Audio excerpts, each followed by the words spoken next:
Hello everybody, this is Arsenal. Today we're gonna start the new project, which is the Super Fumina. And this is from the Gundam Build Fighter Tribe and Amazing Ready, which is like a comic book series. The female right there, female character is the one of the main character in Gundam Build Fighter Tribe, and the whole story is like they build Gunpla like we do, and however they still can use their Gunpla to doing some like combat actions. So yeah, it's pretty awesome. I wish someday we can have that kind of system too. And the builder is like this guy, Minato Sakai. Okay. And the robot there is the Kublik, which is from the Gundam Zeta and Double Zeta series.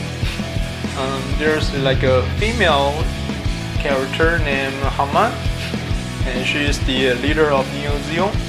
And you see this one is like a space colony, and it's called Axis. So that's why the full name of this model is like Super Fumina Axis Angel version.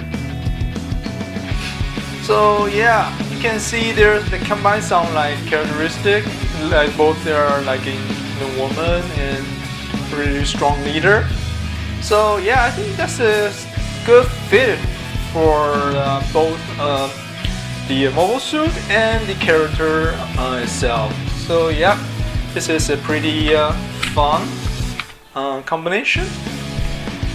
About the model itself, however, it's not so impressive. If you just like build it straightforward, it needs to be how I say, polish a little bit better, and you have to do the coloring, because you see the eye right there, if you just use the stickers, well, it would look dead inside. Seriously.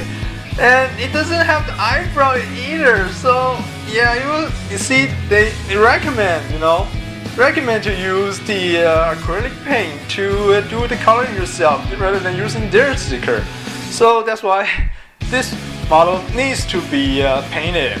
Otherwise, yeah, it will look pretty awful, I say. Because I saw somebody like, well, we will see after we do the temporary assemble. And another thing about this is the parts. You see, like this one is bendable. It's like rubber, synthetic rubber. So when you like color it, after you color it, if you like bend it a little bit too much, the paint will crack, pretty easily. So you might be extra careful with that after you paint this part. And yeah, you can see there's still parting line, and it's very hard to get rid of it. So yeah, this will be a troublesome part, I would say. Alright, the rest are pretty much the same. Like you need to cut off the injection points and get rid of the parting lines, and see break the keys, because we need to like break them apart afterward, and then do some seamless work if necessary. Maybe I need to check after we do the temporary assembly. Alright? Yep, so let's just get started.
Alright, now we have finished the temporary assemble for our Super Fumina, and this looks creepy with all the color on top of it. And you can see the size is relatively larger, and Fumina is kind of big already, but still got just like almost a head taller than the regular Gunpla, you know.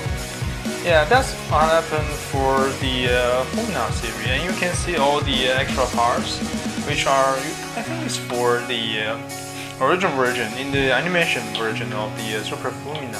So don't be so surprised, because they use same frame pretty often. They don't need to redesign this.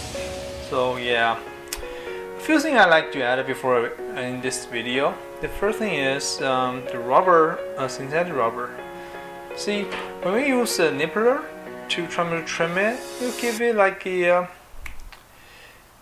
It's hard, to like actually get rid of it, and unless you use a pretty high-end, like they call the God hand, the single sharp blade nipper. Or you can just use, like me, just use a sharp pistol blade, you know, just cut it, and you give it the same result actually. See, because yeah, those kinds of nipper was like pretty expensive, but you know, just an actual blade, or you just replace a new blade, it's relatively a lot cheaper actually.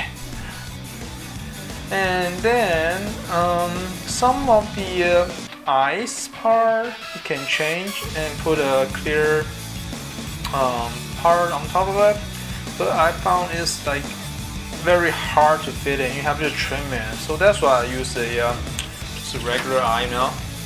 And of course, after that we will gonna color them as ourselves, and we will just put on a clear coat on top of it, so you'll get a similar result as using the clear parts on top of it. So I don't too worry about it.